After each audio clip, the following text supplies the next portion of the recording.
Merci beaucoup. Merci beaucoup.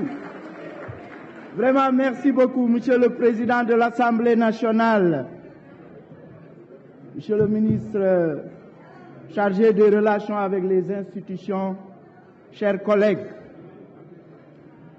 Monsieur le Président de la Commission des finances et du contrôle budgétaire, Monsieur le rapporteur général du budget, Mesdames, Messieurs les honorables députés, Mesdames, Messieurs, aujourd'hui est le grand jour.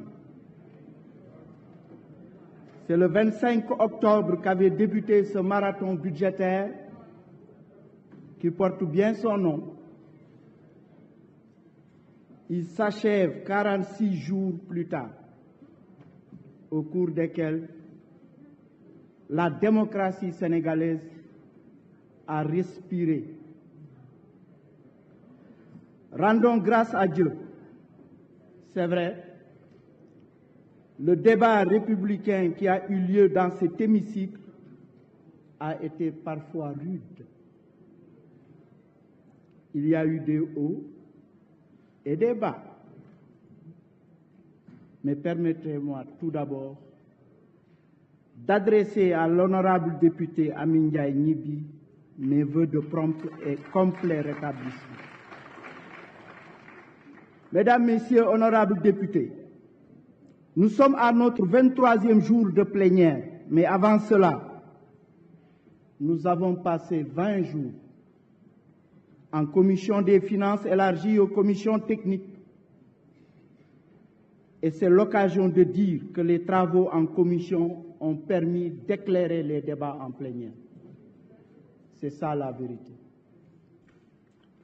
Je note avec plaisir que certaines de vos recommandations, je l'ai souvent dit au cours des débats, honorables députés, ont connu un début d'exécution entre la fin des travaux de commission et le début des plénières. Il en est ainsi, par exemple, quand vous, honorables députés, vous avez souligné la rédaction de l'histoire générale du Sénégal.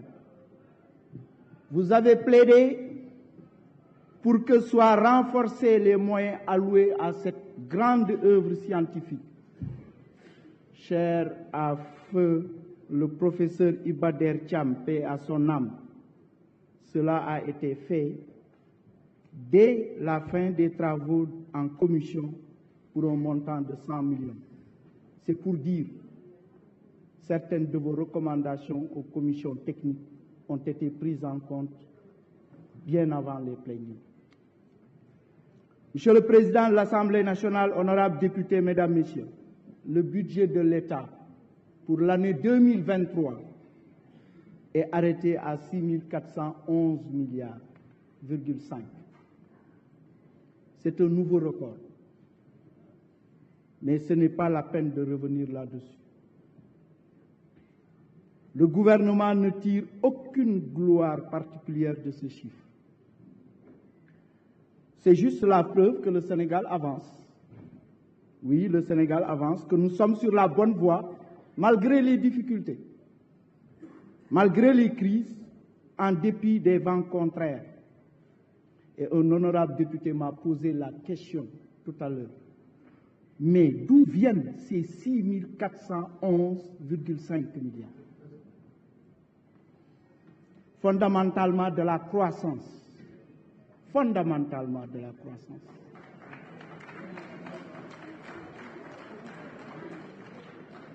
C'est-à-dire l'augmentation de la richesse nationale sur une année. Cette croissance sera de 10,1% en 2023. C'est vrai, et nous le reconnaissons humblement, la projection du taux de croissance n'est pas une science exacte. Il y a de la place pour des divergences d'approche des fonds. Le FMI nous situe par exemple, à 8,7%, après une prévision initiale de 8,1%. Mais vous aurez remarqué que les prévisions du Fonds monétaire international augmentent pour se rapprocher de notre propre taux, alors que nous ne bougeons pas. C'est important. Mais aussi, il est important de savoir que ce qui permet d'avoir cette croissance, c'est la valeur ajoutée des agents économiques. Et la croissance, le premier jour, j'avais pris l'approche revenu. Le dernier jour, je prends l'approche valeur ajoutée. La croissance, c'est la somme des valeurs ajoutées et sa variation d'une année sur l'autre, déduction de l'évolution des prix. Cette valeur ajoutée sert à trois choses. À rémunérer le travail, les salariés. Le reste revient aux entreprises et aux administrations publiques à travers les impôts et taxes. Quand donc il y a croissance, cela veut dire que les entreprises et les ménages gagnent plus d'argent et payent plus d'impôts et taxes à Bassirou Sambagnas et à Abdourahmane Di. Notamment la TVA, le principal impôt sur la consommation qui a rapporté 913 milliards 500 millions en 2021 dans les caisses du Trésor public. Le coordonnateur de la Direction générale du Trésor et de la comptabilité publique, M. Cheikh Ndiaye, est ici présent. C'est avec le produit de ces impôts qu'on construit des routes, des ponts, qu'on paye des salaires aux fonctionnaires. Je reviendrai sur les 1273 milliards de salaires prévus pour 2023. Et les bourses des étudiants qui sont passées de près de 28 milliards en 2012 pour atteindre 72 milliards en 2022. C'est avec cette croissance qu'on subventionne le riz, le sucre et le carburant.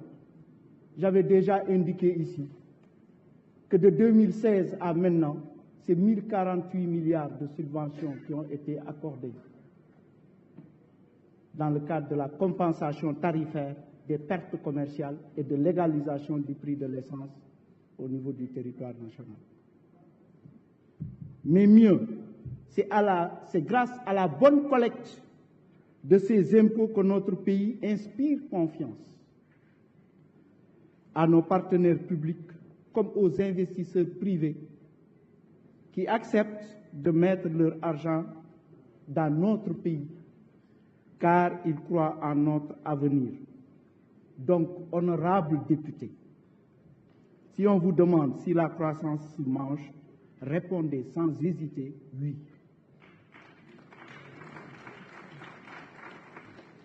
La politique économique du président Macky Sall a même pour ambition d'offrir au Sénégal une croissance soutenue dans le moyen et le long terme, avec des taux toujours plus élevés qui permettront de faire toujours des réalisations pour nos concitoyens.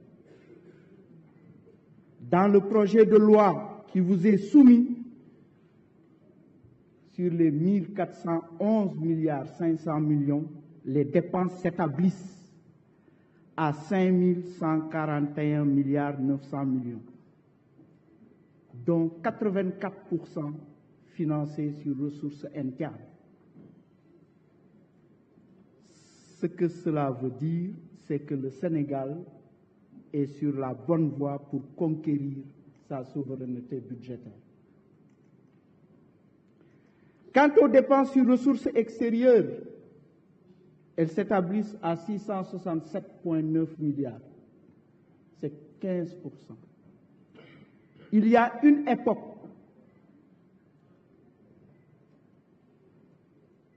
c'est le rapport inverse qu'on avait. Les dépenses sur ressources extérieures étaient supérieures aux dépenses sur ressources internes. Les dépenses des comptes spéciaux du Trésor s'élèvent à 176 milliards 900 millions, dont quasiment le Fonds national de retraite, le FNR. Tandis que l'amortissement de la dette se chiffre à 1269 milliards 600 millions. Voilà le point sur les dépenses qui sont prévues dans le projet de budget 2023. En 2023, le déficit budgétaire se chiffrera à 1045,5 milliards, soit 5,5% du PIB. Ça a été relevé par certains honorables députés.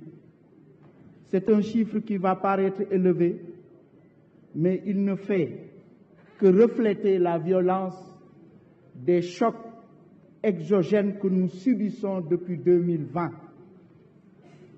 Car, je l'ai déjà dit ici, notre pays affronte simultanément pas moins de 6 crises d'intensité différentes, certes, mais qui toutes font payer un prix élevé à nos finances publiques. Je vais les citer, ces 6 crises. La crise sanitaire d'abord, avec la Covid-19. La crise climatique qui aggrave le phénomène des inondations. La crise énergétique avec une instabilité des prix du pétrole. La crise monétaire avec le retour de l'inflation qui a parfois atteint au mois de juillet 11% pour ce qui est des produits alimentaires, avec principalement une inflation importée qui a frisé les 5%.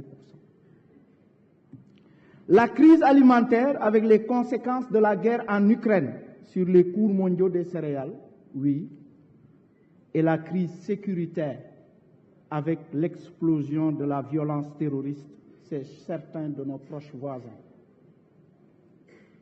Mais rassurez-vous, honorables députés, le déficit budgétaire de 1045 milliards 500 millions, soit 5,5% du PIB, sera financé sans problème. Car la note du Sénégal auprès des marchés financiers est bonne, parmi les 15 meilleurs en Afrique, sur les 55 pays.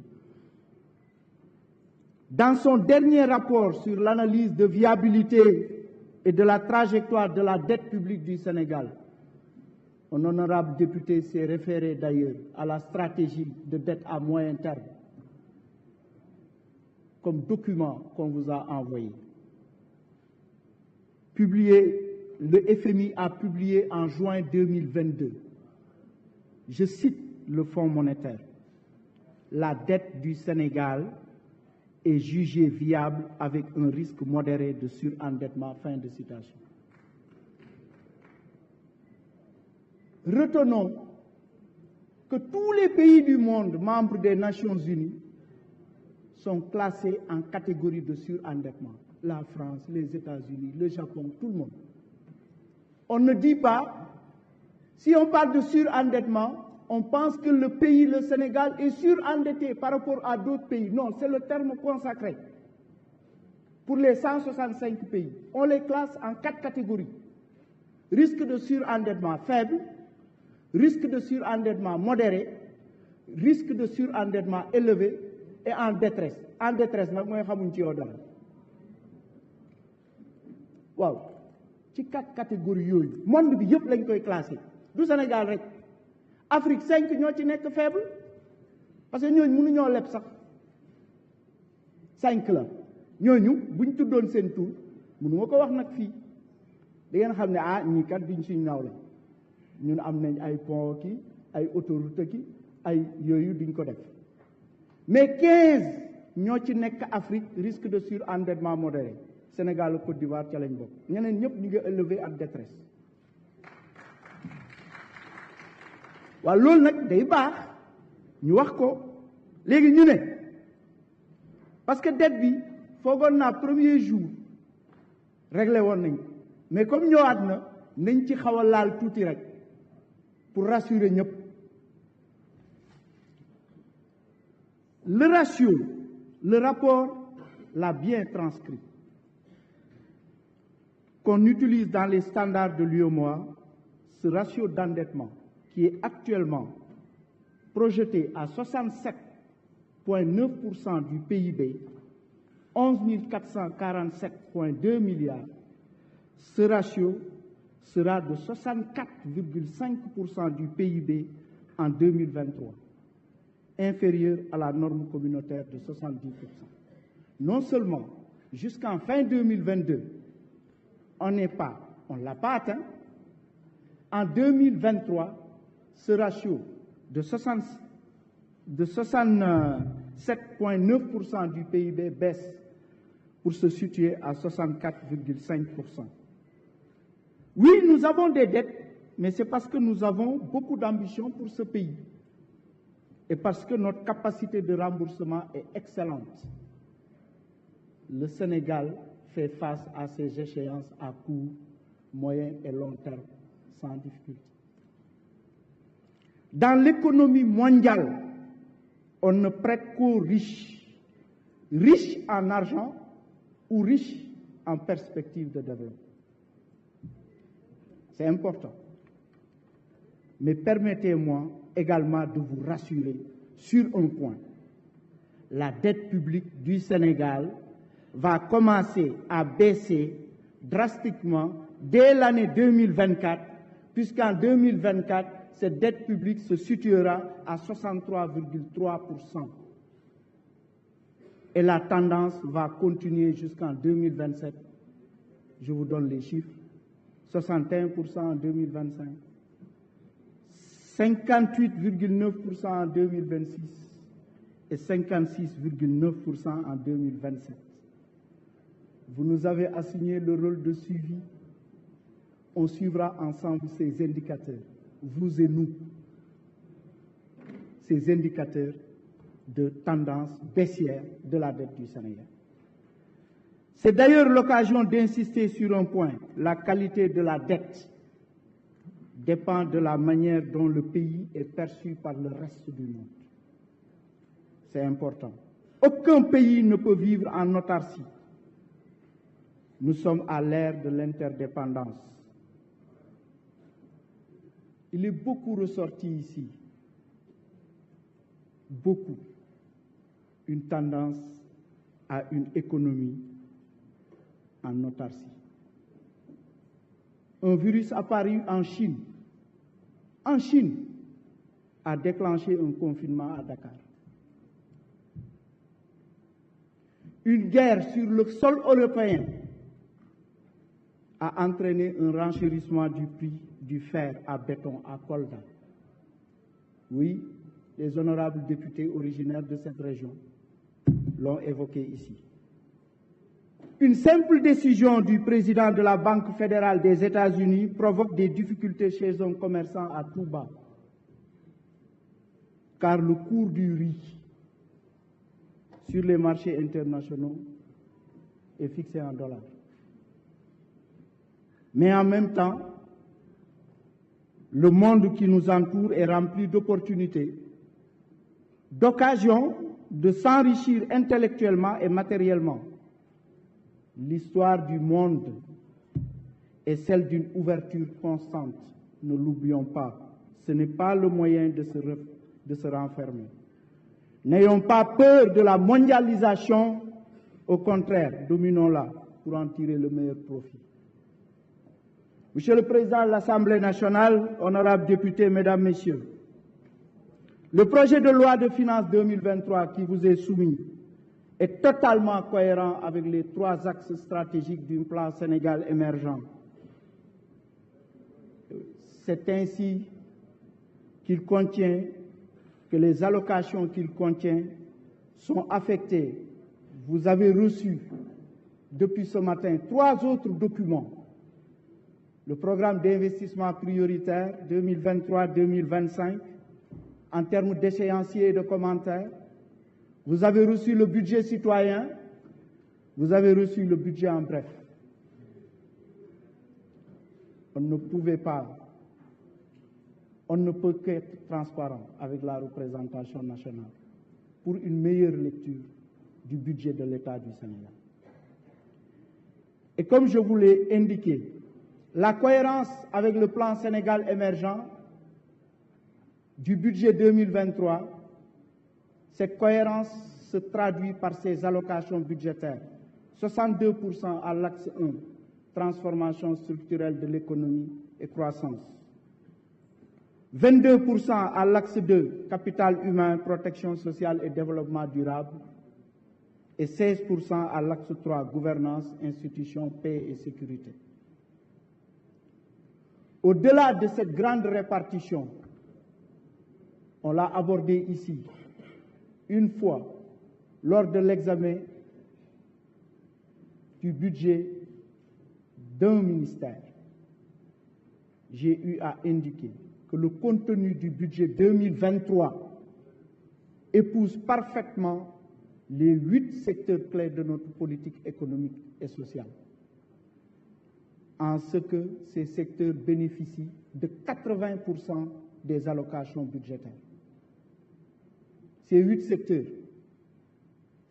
que je vais énumérer, tous les honorables députés, dans leur plaidoyer, ont fait un plaidoyer pour ces 8 secteurs. C'est les infrastructures et services de transport, les infrastructures et services énergétiques, l'agriculture, l'éducation et la formation, la santé et la protection sociale, l'hydraulique et l'assainissement, la gouvernance territoriale et la défense et la sécurité nationale. Voilà les 8 secteurs clés qui bénéficient de 80% d'allocation du budget de 2023. Dans le détail maintenant, et même sa répartition, je pense que c'est ressorti dans le PIP, sa répartition sectorielle, primaire, secondaire, tertiaire, quaternaire, épouse les contours du plan Sénégal émergent. Dans le détail maintenant, on peut vous dire que cette loi de finances s'inscrit dans la même trame que ceux qui l'ont précédée depuis 2012. C'est-à-dire, c'est un budget de solutions concrètes aux problèmes du pays. Lii nag mooy budget solution.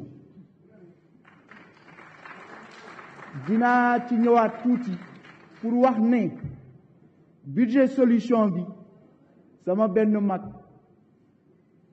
boo xam ne daanaka yar na ma école militaire doon na ma wax mais Mamadou Moustapha xanaa yéen fii soog a indi budget solution ma ne ko déet commencé na depuis 2012 xaaral ma cité la li ñu def budget solution bi nag moo tax ñu def 189 kilomètres d'autoroute yu bees ci diggante bi budget solution nag moo tax ñu def 2526 kilomètres de route ci diggante bi budget solution nag moo tax boobu ba léegi ñu def 6673 kilomètres de piste rurale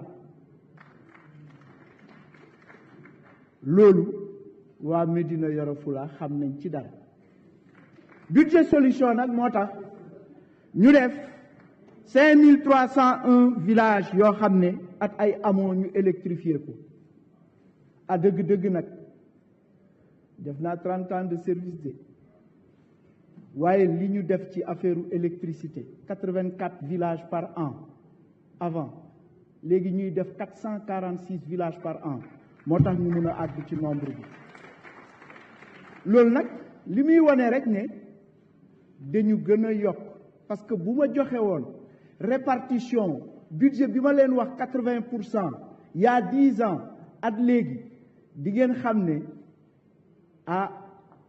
suñu président Ablaye Wade de priorité yi mu defoon ak priorité yii daanaka mën nañ wax ni président Macky Sall dafa téye accéléré nag amplifié ko mais gis nga répartition boobu dinaa ko joxe gis nga ni ma joxee infrastructure service de ba muy 8 bu ñu xoolee allocation budgétaire yi entre 2000 et 2012 maa ngi ko yore sori wu ko torop de maanaam infrastructure lu am solo la infrastructure lu am solo la agriculture lu am solo la éducation formation santé protection sociale hydraulique assainissement gouvernance territoriale défense sécurité nationale loolu moom am na solo torop aménagement hydro-agricole yi def nañ ci lu bari renforcer productivité bi nag loolu moo permettre ñu am ay production agricole yu xaw a yaatu ci wàllu céréales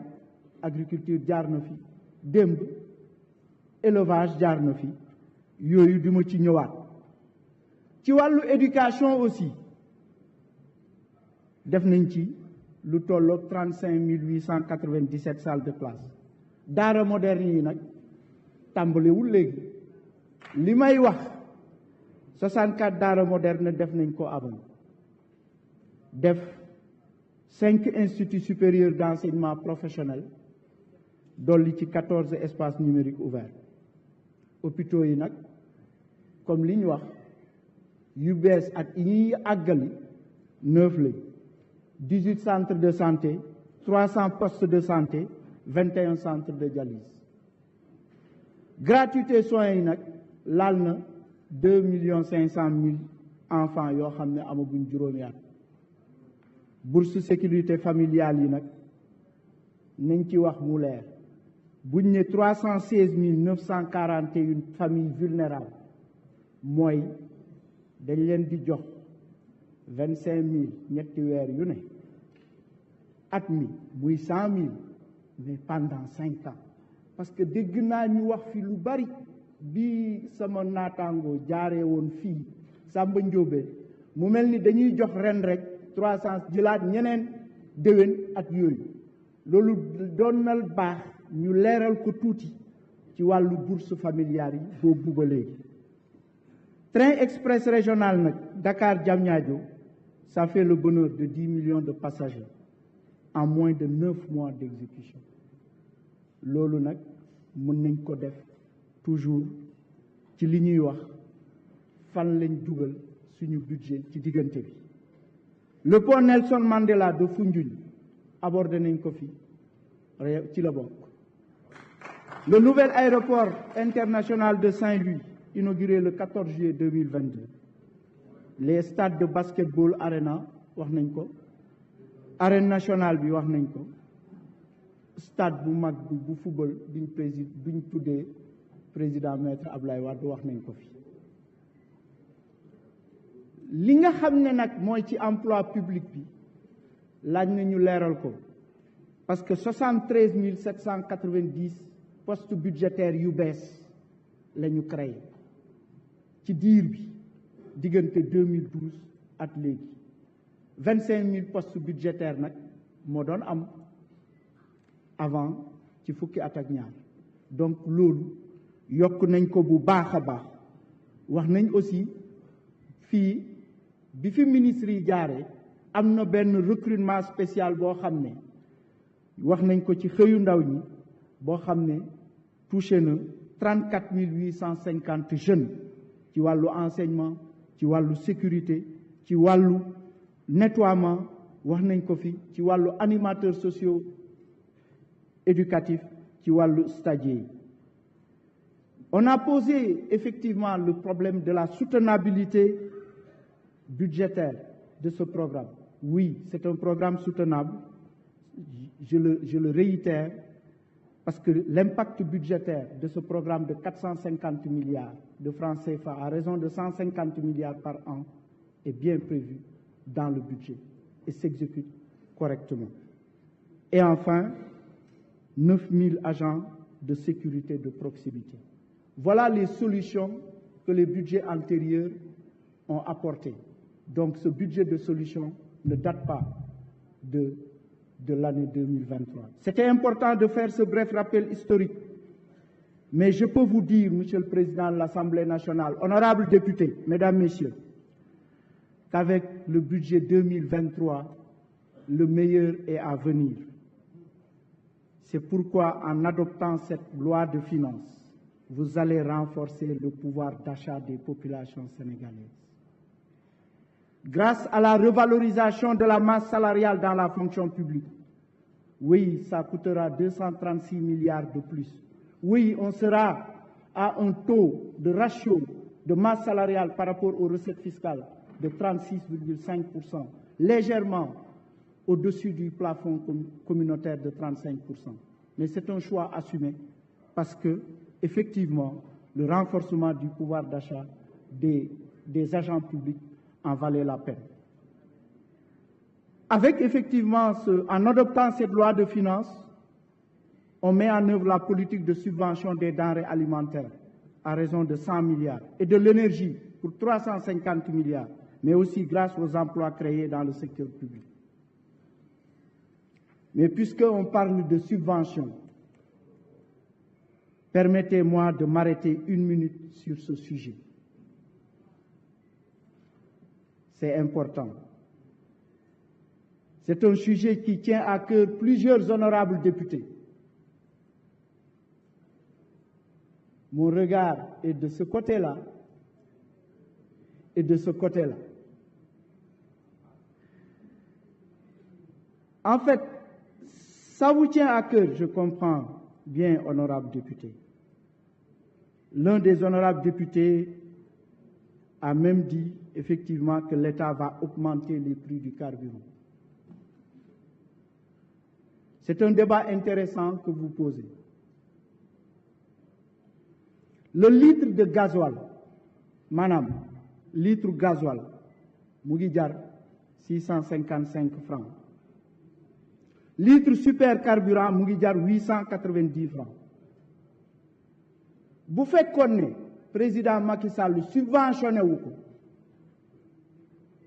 ñaari produit yooyu litre gasoil mu ngi war a jar 1103 francs CFA. Litre essence jar 1082 francs CFA.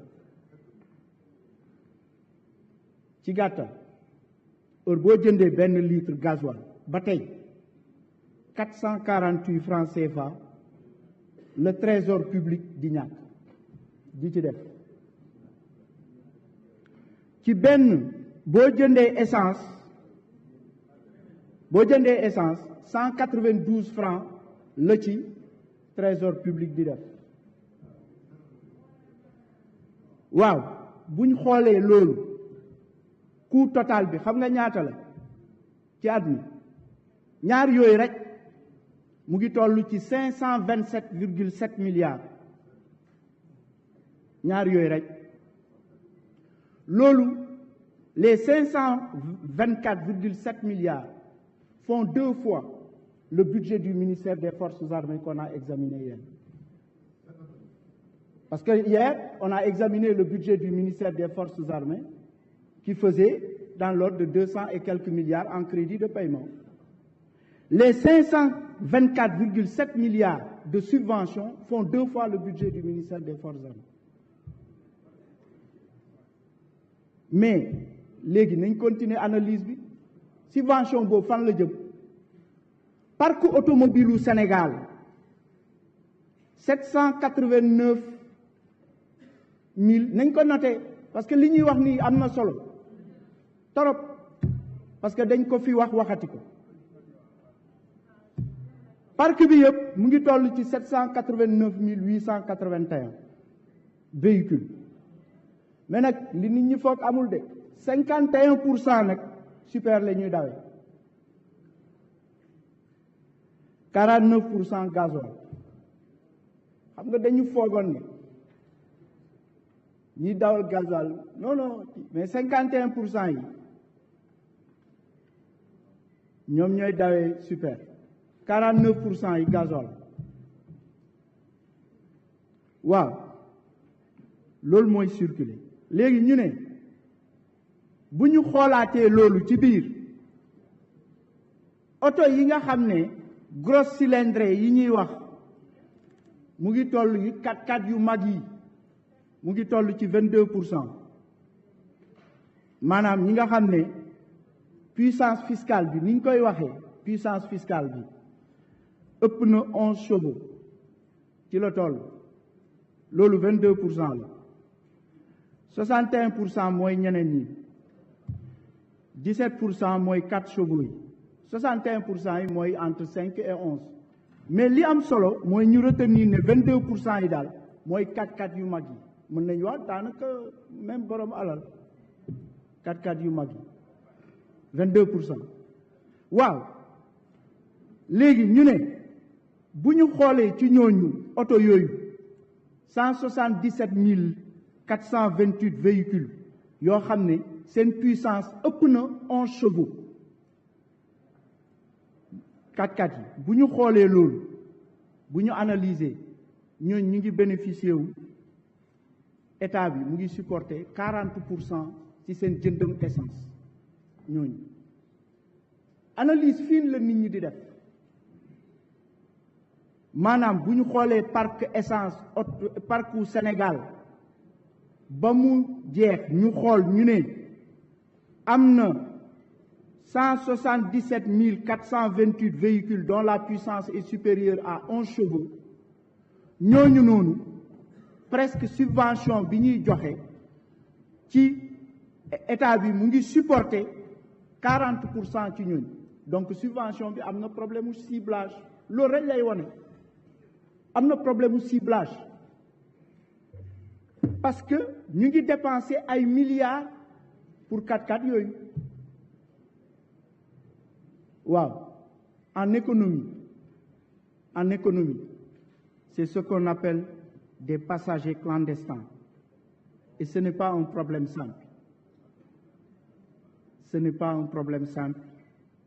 mais on ne doit pas s'empêcher de réfléchir et de pouvoir réfléchir et de raisonnablement se demander que, éventuellement, une partie de cette subvention, 40% des milliards pour cette catégorie, à peu près 10 à 20 milliards, mais ça pourrait bel et bien renforcer les bourses de sécurité familiale, les cantines scolaires, oui, l'assainissement des grandes villes et autres. Donc c'est très important. Donc c'est un travail sérieux qui a été fait et c'est une réflexion légitime que le gouvernement mène en toute responsabilité. On a parlé de la qualité de la dépense publique tout à l'heure. Voilà, effectivement, l'essentiel, c'est que chaque franc dépensé le soit dans le meilleur intérêt des Sénégalais. C'est ça le ciblage. C'est dire que nous réfléchissons, honorables députés, nous réfléchissons à faire en sorte que les subventions profitent davantage à ceux qui en ont réellement besoin. L'OREC l'a bëggoon conclure avec ces chiffres. C'est important. Maintenant, pour revenir à l'apport de la loi de finances 2023, sachez qu'en le votant, vous allez permettre aux élus locaux, et je sais qu'ils sont nombreux dans cet hémicycle, les élus locaux, ils sont nombreux, de mieux prendre en charge les aspirations des populations. Puisque le budget 2023 renforce les dotations de l'État aux collectivités territoriales, lesquelles dotations se situeront à 103 550 millions en 2023.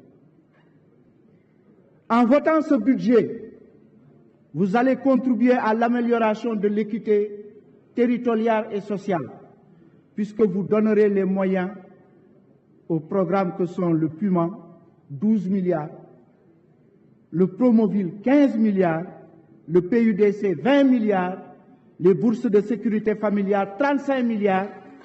Vous allez ainsi améliorer le quotidien de nos compatriotes jusque dans les territoires les plus isolés.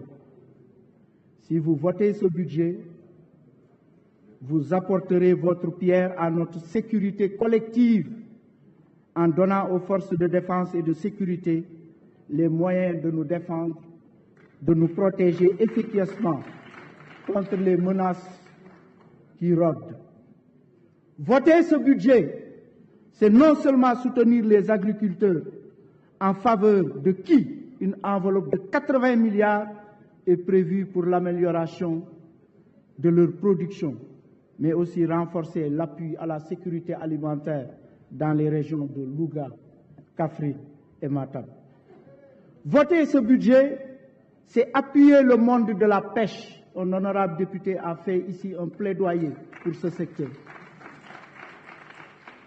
en permettant non seulement la mise en œuvre des projets de développement tels que le port de Ziguinchor, mais également le programme de motorisation des pirogues avec cette subvention que les honorables députés veulent qu'on augmente. La requête a été bien enregistrée. Voter ce budget, c'est encourager l'amélioration des conditions de travail au niveau de l'éducation, en favorisant la construction de plus de 200 salles de classe et inspections départementales dans les zones de Bunkiling, Goudom et Médina Yoro Foulah, ainsi que le remplacement des abris provisoires. C'est ça qui est contenu dans le budget du ministère de l'Éducation nationale. Voter ce budget, c'est dire oui à la construction et la réhabilitation des stades et autres infrastructures sportives à travers tout le pays, notamment les stades de Léopold Sédar Senghor de Dakar, Lamine Gueye de Kaolack, Ely Manel Fall de Diourbel et Aline Sitoé Diatta de Ziguinchor. C'est aussi appuyer une future candidature du Sénégal à l'organisation de la CAN 2027 de football, une absence dont la carence en stade homologué par la FIFA nous a privés depuis près de 30 ans. Si vous votez ce budget, enfin, vous aurez contribué à faciliter les déplacements de nos compatriotes sur tout le territoire national en permettant le prolongement du TER jusqu'à AIBD, l'accélération des projets BRT, autoroute à péage Mbour-Fatick-Kaolack et Dakar-Tivaouane-Saint-Louis, et la route Tanaf-Sédhiou, sans parler du désenclavement des zones de production agricole et risicole au niveau du Dandemayo, de Louga, de Keur Momar Sarr et de Richard Toll. Voter ce budget, c'est assurer la poursuite des programmes de protection sociale dans lesquels le gouvernement va injecter 67 milliards avec les politiques de gratuité des soins pour 2 500 000 enfants de moins de 5 ans, 2 046 365 allocataires de la caisse de la couverture maladie universelle. Nous avons bien retenu et enregistré les arriérés de paiement qui ont fait l'objet d'un plan d'appurement dans le cadre du projet de budget 2023. Voter ce budget, effectivement, ça permettra de faire bénéficier de césariennes gratuites à 146 722 femmes. Et aussi voter ce budget, c'est permettre à 64 738 bénéficiaires de la carte d'égalité des chances. Voter ce budget, c'est permettre effectivement la mise en œuvre de ces programmes importants, Promoville, PUDC, dans effectivement le département de Mbacké et particulièrement Mbacké et Touba.